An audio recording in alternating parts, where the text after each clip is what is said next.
the country in Uganda from India? From India, we usually get the medicines, the pharmaceuticals, which we value, yes.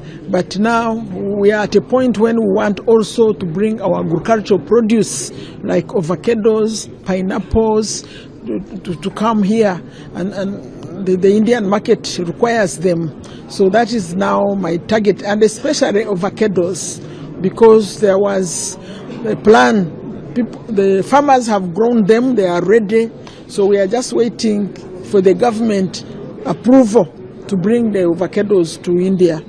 How does you see the PM's visit in 2018 and the 10 principles to the African countries by Prime Minister Modi and the relationship between the European African continents? Oh, I value those 10 principles. I never give a presentation without mentioning them because they are very, very important, and they showed that India is really ready to partner with Africa and help us in our development journey without any strings attached, without asking for something in return. We just want a win-win situation for our peoples.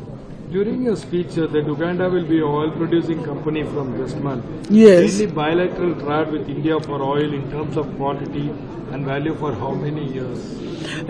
Well, I think it's not yet clear, because the big investment in oil, which is removing it from the ground, was taken by the Chinese and the French.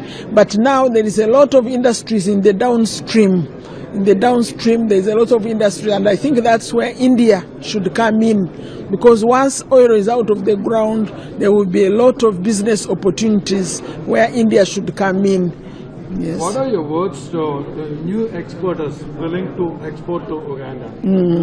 Yeah, I wish them good luck. They should just go through the Uganda Investment Authority and go through the right channels, and then they will be okay.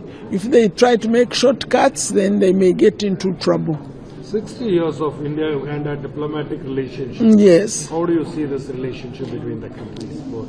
I see that the relationship has grown and grown, because remember, 10 years after the relationship started, that's when we had the expulsion of the Indians from Uganda by Idi Amin. So that really put ice on the relationship. But all that, when the new president came, President Joyce Kakuramatsi Kikafunda came, he called the Indians back, and now there are 40,000 plus Indians in Uganda. So the relationship is very strong, and the diplomatic relations is at its peak as we speak. As you mentioned about oil, and there are a lot of investors underlying, and you want them to come from India. So are there talks? Have we shortlisted companies? Have they expressed their interest so far to invest? No, not yet, because at the moment everyone was waiting for this oil to come out. There has been promises in the past that it will come out in 2023, 2024, so finally now 2026 it's coming. So once it is out, then I think that's when those short listings will come. Mentioning about July as July is the month, because I attended the conference in April in Uganda, where they said, come this July, the first oil will come out. So we believe maybe in the last week of July, we are going to hear that the oil is out. But in September, at the end of September, there is a big oil and gas conference in Uganda. I think that's when we shall be told that the oil is now out. And I think as they invite us, they will tell us to inform people in our countries as ambassadors, to inform the people who are interested to come and attend that summit in Kampala. So you were also mentioning about the digital literacy in India. Yes. So are we attracting any digital service companies to have their investments there? So far, are there any price dividends? Currently, the government is working with the Indian government to help it in the digital area, the payment system which you have, which we like. So the government is working on it. This one where you don't have to go carrying money all the time, where India you are much ahead. So the government is working on that. At the moment is really government to government, but I believe the private sector will also take over. So in terms of handling money, digital currency is what you're doing.